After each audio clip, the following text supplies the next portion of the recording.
All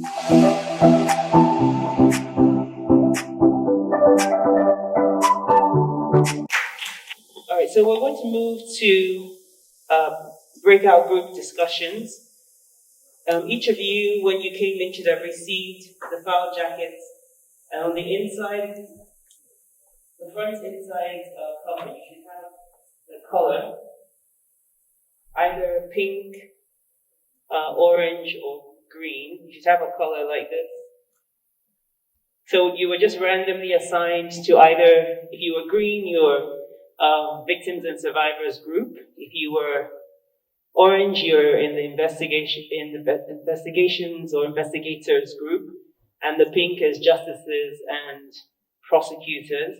So what we want to do in each of these groups is, once you get together on your table, we'll assign one person that's going to provide feedback to the main group. But the idea is to really discuss some of the bottleneck challenges and the pain points that are inhibiting successful prosecutions based on that particular group. So investigators, for example, will discuss some of the challenges that they face or that they see in the work that are creating difficulty to obtaining successful prosecutions. One of the things I hear all the time from investigators at NAPTIP particularly is a lack of funding to be able to cover the full scope of what an investigation should actually look like. Because even taking the time here to sit down with a victim for 2-3 hours, there's certain things that you're going to require, right? So you're going to have to find, the person's Facebook account. You're going to have to contact the native doctor. There's so many things that require funding, and a lot of times I hear from investigators that is a concern. One of the concerns I hear from prosecutors and judges is that there's not any proper care of the victim herself or himself. So by the time the case is now dragging on for 1 year, 2 years, 3 years, the survivor, we refer to them as survivors at Pathfinders, gets tired of the procedure. And so because the victim may not necessarily have all the care, she doesn't have her child care to be able to come to court, she doesn't have the transportation to be able to come to court, that then results in the decrease of successful prosecutions. And then from victims and survivors, one of the main complaints that we hear is the way that they are treated by law enforcement. A lot of them are asked, I mean, nobody decides say you want travel, let me force you, may you go. And so that judgmental, accusatory perspective is a turnoff for them. Why would they be interested in prosecuting a case when they don't feel as if we are on their side? So we want to have these discussions. Any other challenges that you might have, things that you think, this thing is really causing a problem. Is it that you don't have enough training? Is it that you don't have enough information? Let's really have a robust discussion based on the assigned groups that you are in. And then at the end of the discussion, we'll have one member for your group report back.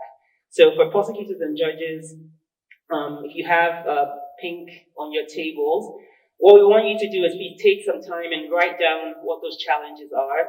There will be a facilitator at your table. Victoria will be helping us facilitate the group of prosecutors and judges. I will be facilitating the group for victims and survivors. We will meet at these two tables here, and then investigators will meet at those two tables, and Yusuf will be helping us facilitate that group. So let's please pull the tables together and have some discussion and some feedback. Language barriers, fixing and recruiting. They are going to admit a state of origin, a state of destination, where it's not an English-speaking culture. It became a barrier to them. Like, for example, when you pick a group from Benin, taking out to Italy or to Spain, where they speak Spanish or Italian, she will have challenges to communicate to be open up to law enforcement officer. Reason is she doesn't understand the language. So the only person that understands the language is the person in control, which is why the madam or the suspect. So in most cases, they don't see this behavior being treated. Hello. Hello. Sorry, very brief. announcement. We, the Joint Border Task Force members, will be leaving 18 to 15 minutes to join the meeting virtually, and we'll be back. And then we have a section after that. So the program will continue from my journey, maybe 2:30 or thereabouts. Before you finish your lunch, you'll be back. Thank you. So that would be the language barrier. The language barrier is always a bigger problem. That's why we say one will be able to take detailed information from the victim. Victim will be able to communicate well with the law enforcement officer, both in and out. Even the language barrier comes across to our country. Those people from the south side, no matter how good you have your education, the automation of your English will forget you at all. These guys are from the league. Most victims are not too exposed to the language of the destination. It's one of the biggest barriers to law enforcement and the victim too. Because they are not, they want to send their message, but it's not being sent because of the language barrier. The other barrier is to take it. Everybody that comes from Nigeria has its cultural traits, and everybody that comes from the south side believe on one thing or the other, either in the religion, Christian religion, or the Muslim, or the traditional way, and they always subject them to this way to take it. So we as a law enforcement officer, we say it to be not, but to them it's a bond. That's why you find people having a Stockholm syndrome with the yes, Stockholm syndrome is when the victim will not believe that the mother is doing her head or is doing him head. So exposing this woman that have done good to the family is a kind of a bad reward to the woman. They always have soft spots for the boss. So that they will tell you, please don't persecute, I don't want to do it. But they have that. Some people believe that without them, they can't exist. And they also use it to threaten them that, when Italy, I speak Italian, and I tell police to arrest you. I also threaten them with so when you come to oath taking, you always refer back them back later. You know what you took when you are coming. I'm going to kill your family. I'm going to eliminate everything you have. So they will not put all their belief, all their faith in the box. They're not even doing them right. They don't just want anything that they can. But the major challenge, and it has been challenge, global challenge, oath taking linked to OCD, organized crime, language barrier. Thank you so much for that. Anybody else identify any challenges, some of the things that you wrote down that you hear from victims and survivors that end up impeding successful prosecution? Before you test your substance. My name is Larissa. These victims, they come with us. One way or the other, we met ourselves in India. We've been rescued, for instance, we've been rescued. We're back to Nigeria. Nothing that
fines as an alternative incarceration. And we still have churches that are doing this. Yeah. We have challenges on cases like that. It was not having option in plan. It was both. But what I know it will come up in the after today. What the guy said, he said, as judges discretion, that is, they are seeing it on their own side as a double joke that you are sending somebody to operate for 10 years and you sending person to pay this 10 million. Where is he going to get the money from? Is it when he's inside the prison and work the money? Or is it when he's out and bring it for him? So there's like two punishments in one offense. So those have been our major challenges. Because this trafficker, they always think of the repercussion of what they're doing. So when it comes to money, they can bring out the money to save their way. We have the cases, the suspect was released. That same the suspect entered the room with 10 victims. He was caught with Lagos Solar Command. So when they caught the artillery from okay, let's ask the name this against this. Because we just released the suspect from the name. Again, when people are calling us, this is the information ask the suspect, say yes. The reason why they are always being prepared. They always have that's why now what they do now, the major issue now, they go with this OCG, this organized crime. They have a popular name. So you tell them, say, don't worry, I'm not going to apply. I have a problem at the moment, so I'll go after you. They also bring challenges. Anybody else? Yes. I just said it's like family pressure. And how does family pressure, how does that explain to us how that increases the number of prosecutions? Can you all hands that down? Most of these people, like you had justice, they went to travel because of to come back, take money and not get money. That's my reason why the trade of them, they are using conditions. Now, most times, even in cases where parents and even take their children, I grew up at Topa, 3 houses my own. So years back, I have personal experiences of only girls in school that refused to travel. Every other, my age mates, every other person they got. But my parents believe in education. So when we talk of trafficking, I have a personal experience and it is a very tough spot for me.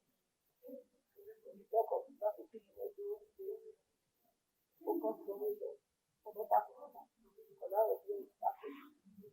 So most of the girls, my friends, that left that period, we saw them, they brought money.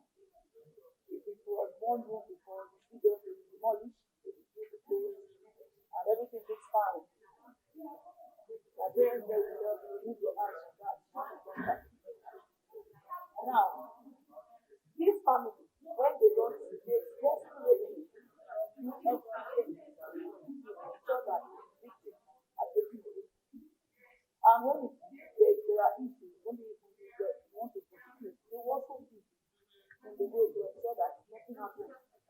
Even if they victim is using the talk, they are still doing the second exam. The trafficker now, they don't even think they want to threaten or people. Why do you think that? They tell that it's not a because what the victim is doing.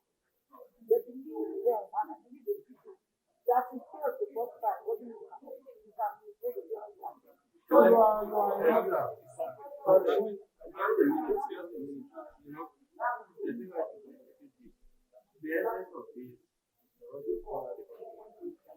this is not that you are not doing your work. You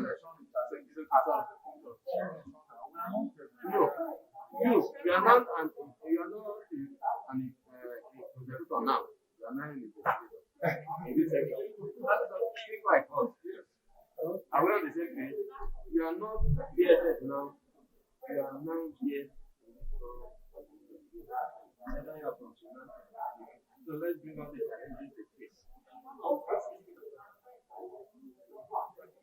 You want to talk? No, your name, sorry, your name. With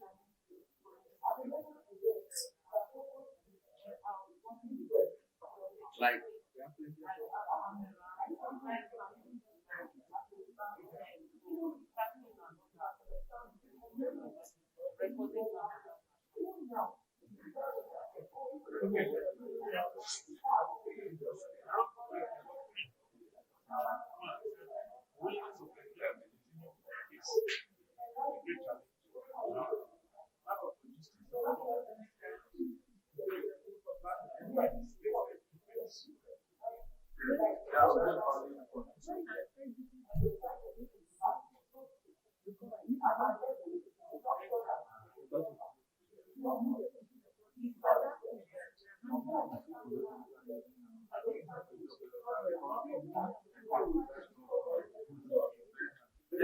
generic.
Something from yes, or whatever.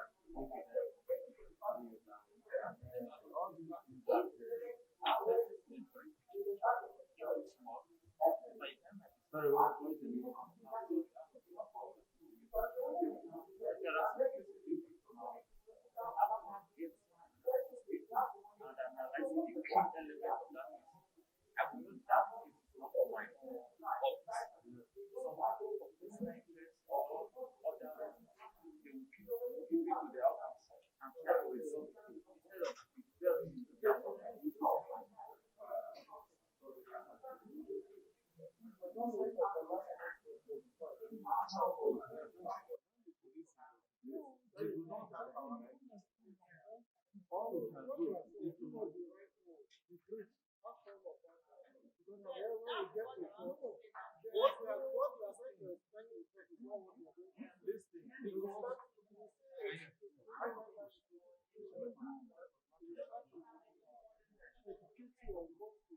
Because this thing now, no, that is because that is when you look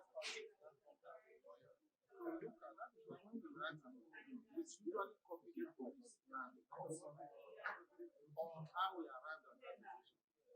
When the DPP defends the trial and they said that the opinion has changed or whatever it is, we usually copy the court. That's right, it's indicated on the case file.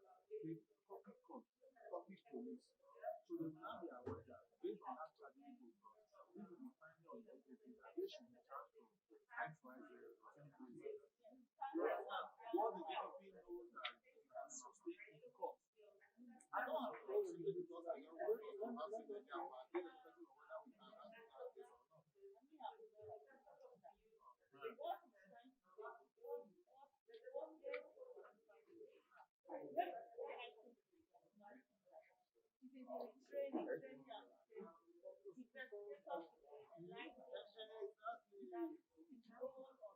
See, if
10 of the chapter, it doesn't work. So most times you see the people bringing your class, so we say, why? But we don't really know. What is the your fight? So,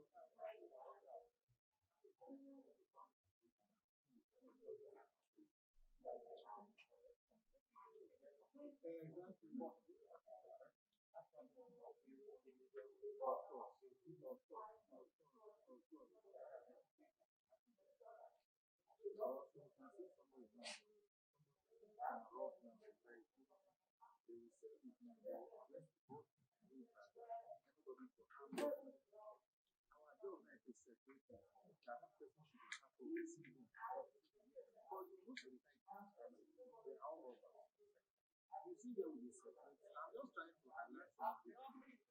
Roughly we feel now for that person should be receiving story properly. How do you establish that you are receiving story properly? You look at the cost of what it costs. If the car, the market value is 10 million and it costs for 1 million, you are establishing that you knew the car was a stolen vehicle because of the amount you paid. That's how you get the for receiving story properly. That's how you separate it. But maybe the person back we can establish that if motion has been because of the cost, be the determining factor. And they'll say, okay, enough. They can evaluate it. But when you buy it for 1 million or something that the value is that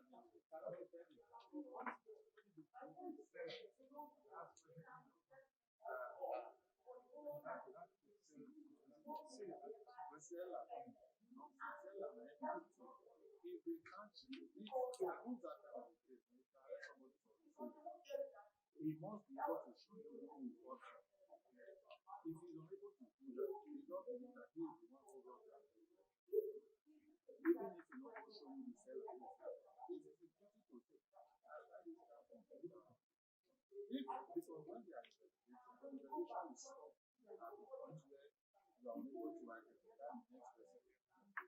So the best thing they are doing, okay, who you buy from our James, they have arrested James, who you buy from James, they will go to who you buy from, you don't know who to do, he is the one that robbed you.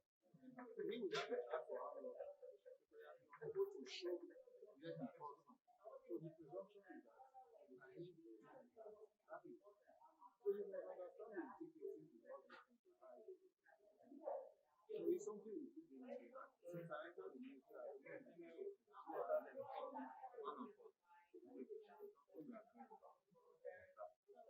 No.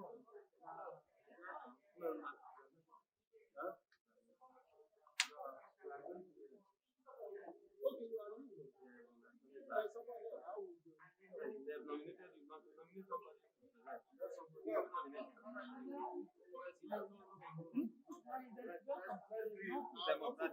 are you nominating? Why are you nominating? Somebody else. Why are you nominating? Why are you nominating? No, no.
Sorry, cameraman.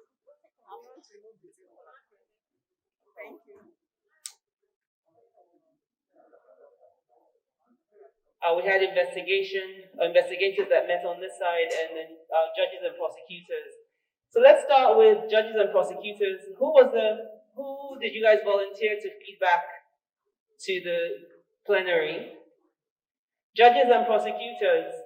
Submission by the judicial state. I'm starting with number one, court law system. We have instances where we report several times on a particular case. We go the first time, the second time, with the victim, and find out that the court will not be victim. Most times, this discourages the victim, like my mother today, in court in Abuja, the victim is a 16-year-old victim of sexual exploitation. She didn't actually want to testify. I told her, I encouraged her, I counseled her, she wanted to move on. When it was the first time, God did not sit. When the second time, God did not sit. When the third time, God never recorded her. She told me she will not call me again. I pleaded and I agreed to let us try this one more time. Today, my colleague in that point called on my behalf, and we will talk about it. And I said, again, so these are one of the challenges. We have transfer of judges. Within this transfer, the transfer judges, matters that we don't have included. I had no matter in Abuja Apple. Before one of our judges mentioned it, he was limited to collaborate. My matter was at stage of judgment. I had complex to adjustment to the matter before he was limited to collaborate. Up to today. After that information, we went to the chief judge, honorable judge, he responded, I will be right to the collaborate. We went to the collaborate, we said the way back to us. Before the matter was reassigned to another court, we don't have to suffer to bring these victims and witnesses for venue for weeks. Over 4 years. And just like that, the matter to start to tell the story and what I had to do the arrangement. Depending on the instances where the defendant is on trial, we will quarrel with their counsel or whatever reason they change their counsel. The new counsel will come to apply for record of proceedings. The next day we tell you we want to recall witnesses, we want this one, we want this one. Before you know it, 2 years are going to be passed. To have also a judgment and difference of the defendant. Sometimes when the prosecutor includes the case, the defendant will start making excuses. Today they call the request for adjournment, the next day they will give one other excuse that the witness was coming from wherever and the car falling and something that saw adjournment. All these things before you know time is already passed. Okay, we have financial constraint now in the general thing. We also have the physical appearance of the victim. We have instances where the victim is willing to testify in court. We depend to know the family member not testify. We accept it. They are not coming. And in such situation, the child will not really do anything. Before you know it, the case is at the national level. One point that we said here, these are the things of intake investigation. We also know that when investigation is not completed, at the end of the day, condition will not be achieved. Less duration of cases will cause or reduce verdict.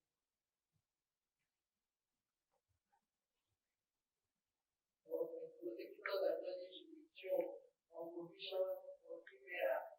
Like one of us said, one of our lawyers said that she went to court and the judge was saying this trafficking. He didn't really understand the gravity of the case before him. He even asked money to the defendant. That the defendant should give last money $10,000 to the defendant who will just pay. So why do I have learned programs like this? It's good to kind of judges at all for them to really understand what they're talking about. Okay, this is the only time for the victim to testify in court. Another one is most of the suspects have money to show. So you see them bribing the family of these victims. When they give them money, you find out at the end of the day, the case is just going nowhere. Another one is victims not being financially buoyant. In this instance, if the office or you can actually have the culture or assisting the victims halfway, because most of them need this form. When they come to court, if they know that they will be encouraged, maybe to give transport fare or to give this one, make sure you come. When I was working in international privately, we were actually doing that when they come to court, as they are going through the transportation, we even give them more to make them before the next day, they become alright, now, these are really interested. When they come at the end of the day, nothing comes to them, they are not helping you in this interest. Thank you. Well, we have quite a number of positions here, as I said here.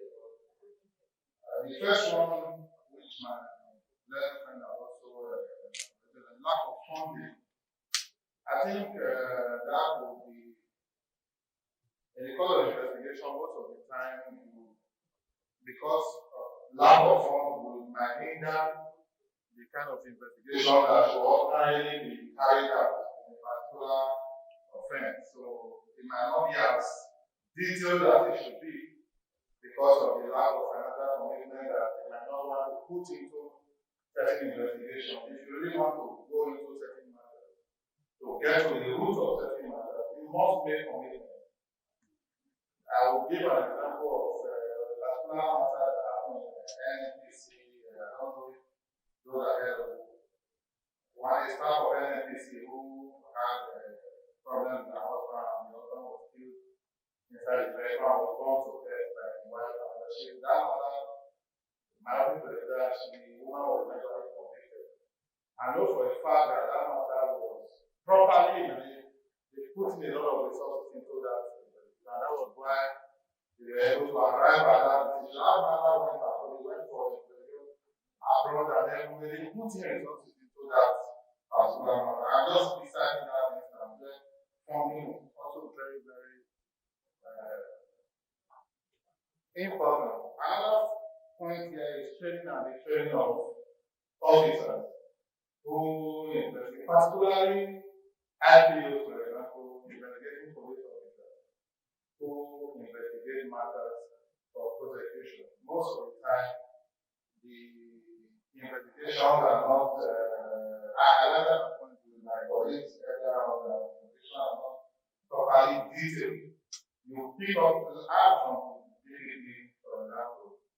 Most of the time, you pick up the value and you see that it's not properly detailed. So the ingredients for an offense, every offense has the elements that are supposed to look out for when investigating it. That's what the prosecutor will require.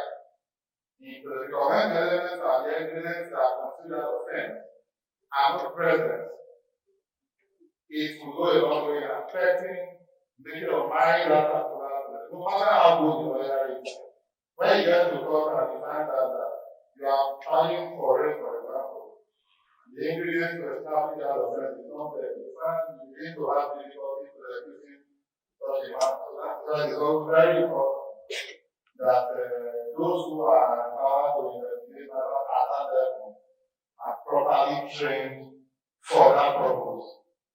That is the lack of use of relevant laws for investigation is another factor.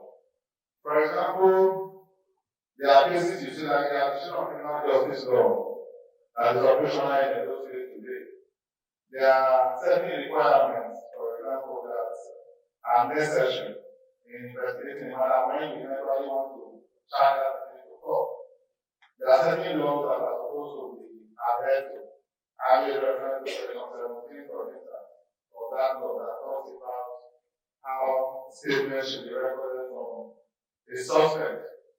And most of the time, you see that gap is, they will have personally written letters to the police requesting that that particular section be complied with. For example, I'm speaking from experience, as part of the challenges we see as the result of when case files most of the time come. We always have some of these I think that should be followed under the training and the training. That should take care of that if those issues are properly addressed so that when a matter is brought for investigation, you should know the proper section to charge, you know the right what to do. But most of the time, it can go a long way to affect that case in court. Especially when the registrar not properly, or somebody, for example, raises alibi, for example, in the case you are investigating. It's your duty to investigate that particular alibi. Because if you don't do it, especially when there are no direct evidence to establish that offense, that case will naturally fail in court. Because the accused person raises an alibi at the earliest opportunity. It is not the influence of the police officer to investigate that piece of evidence. It does not, especially when there are no direct evidence, to show that that accused person was actually the person who committed that offense. I can guarantee you that that case will likely fail in court.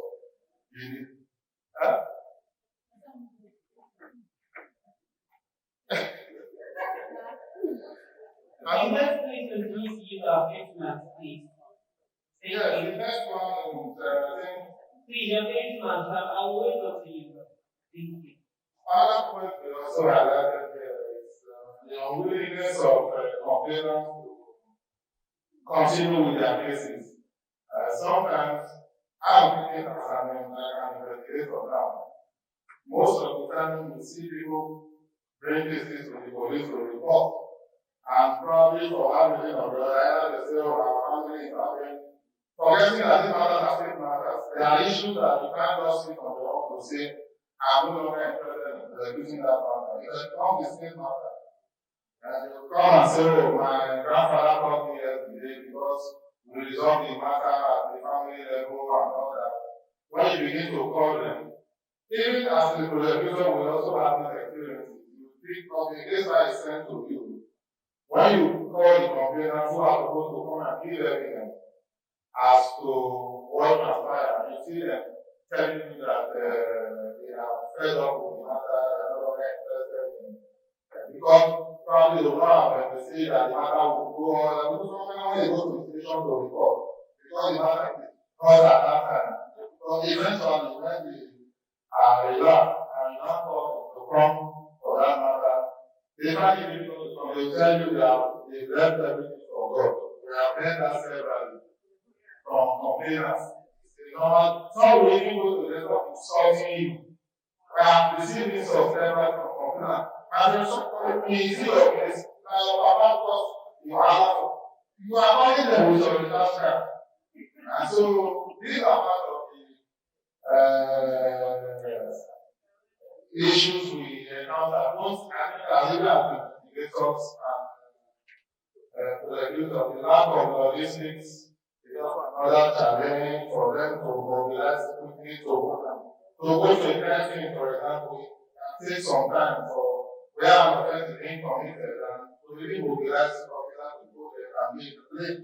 You see them looking for sometimes even calling the person being attacked. This next person is trying to mobilize Okay. These are part of the challenges. These things should not be there.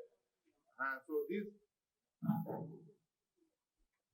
lack of logistics, lack of equipment, I think they are all intertwined. And there is lack of political stakeholders. From that point, highlighted.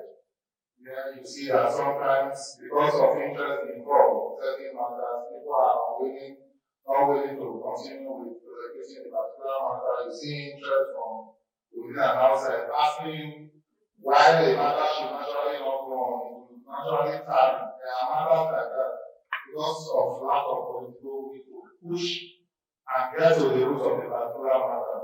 These are all part of the challenge.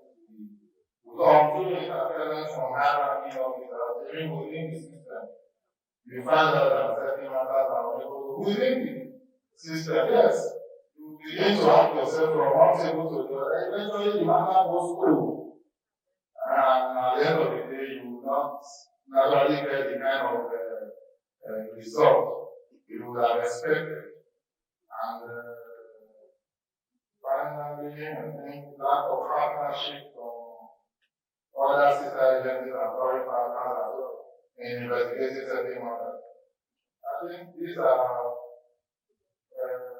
few of the points we have highlighted here as challenges for both investigators and prosecutors that we experience.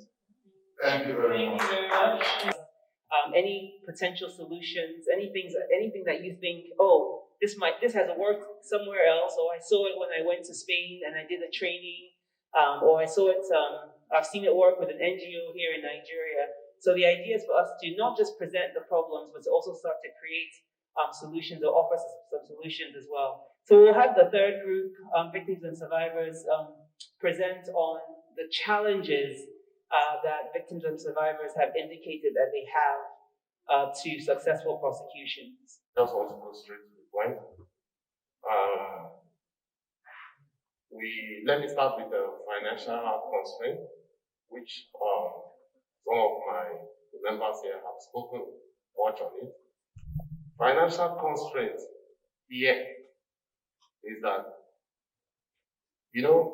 it's both ways. Let me put this way, it's both ways. I want to be very real here now. As an investigator, we know much is needed to carry out the investigation. In most cases, when carrying out your investigation, you have to resort to, a family member.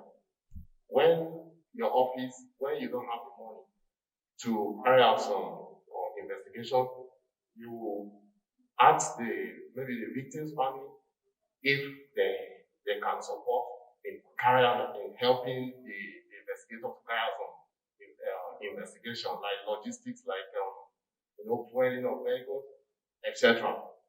In such cases, when the victim's family or the victim does not have the money, it becomes an issue. So that investigation and then the prosecution becomes a problem. Like the last speaker, what he said, in case of an NMPC staff that was murdered by his wife, that case, they spent a lot of money. I'm sure the family were involved. Government cannot do enough. They will complain of so many things. I'm sure that case was facilitated because of the family, they were interested. So they had to put in much to get justice. So that constraint, the financial constraint is an issue. We also have oath taking. Oath taking here in the sense that victims and the traffickers, they take oath. So when they take oath, that fear of the bond, they wouldn't want to say enough. They wouldn't want to say much. So it hinders prosecution too. We have family pressure. Family pressure, victims will not be willing to cooperate when families are involved. Like you rightly said there before, when, for instance, a mother introduces the child to trafficking, that family can say, no, we don't want this case to go further. You just allow it that way. And of course, it will hinder prosecution. We also have lack of victim protection. Affidavit alone is not enough. Victim protection in the sense that some will be scared and they need that protection. They need you to, give them that assurance that they are safe. So, some cases you go swear affidavit, you take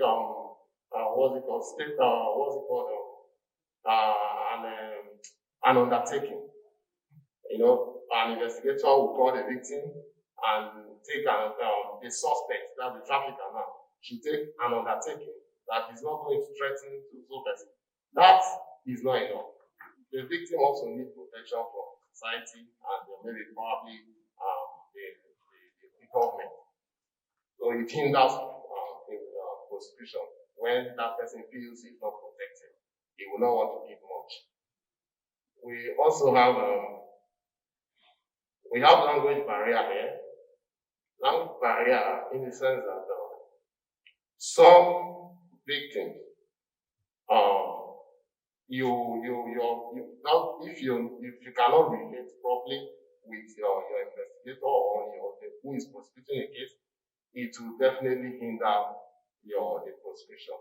Unless maybe probably you get a third party or get who will constantly communicate with you. That also is tied to this illiteracy in the country where that person is coming from. If the victim is not exposed enough, if he's not exposed enough to understand, the terrain or the language of the country where he's being trafficked to, it will of course hinder prosecution, investigation and prosecution. We also have, I've talked about family pressure here. It's also tied with this family involvement. I wouldn't want to repeat it. We also have victim's desire to return back. If a victim refuses to return back, it will hinder prosecution. I think that's clear enough. Because we need the person in court to testify. So if he refuses to come back, it will hinder prosecution. We have corruption in the system. We all know what it is. So many interest groups will come in and want to sabotage whatever investigation you're carrying out. We have stigmatization. Like I said, while we're discussing, when we bring in these people from Libya, through with the help of IOM from Lagos, when they come here, some will just decide to, once they get to Benin, theirs is just to get to Benin. Once they get to Benin, they don't want to be involved in anything. They are not interested in what government wants to give to them. They just want to go back to their house. If you ask them why, they don't want to be in the camera. They don't want anything to, link them with trafficking or, being called prostitute or whatever. So they don't want it. And of course, that will hinder, prosecution. They wouldn't want to give more information. The logistics here, we talked about financial constraints, so it's together. Of course, somebody talked about prolonged trial. When a case in court is being prolonged, even the victim will be tired, everybody will be tired. So, we need speedy cases to be tried in court. What else? I think peer pressure too. Friends can as well pressurize you. Even when the investigation is ongoing, some people are still going back. Your friends will tell you, that's not enough. You can see, let's still do this thing. You will still have hope. Come on, let's still go. Your friends can still make you to do these things again over and over again. Dreams of greener pasture. They have this hope. Even when you bring them back, they will still want to go back. They still want to go back. We've had cases like that. They will return back 2-3 times. I will bring them back, they'll go back. Because they have this hope that they will make it, no matter what. Even if it's just one, even if everybody dies, they will make it. So they have this dream of making it. So, fear as a result of threats from traffickers. Of course, most of them, their traffickers will threaten them that if they say much on this case, they will kill them. So that fear alone will frustrate prosecution. Thank you very much. I think that's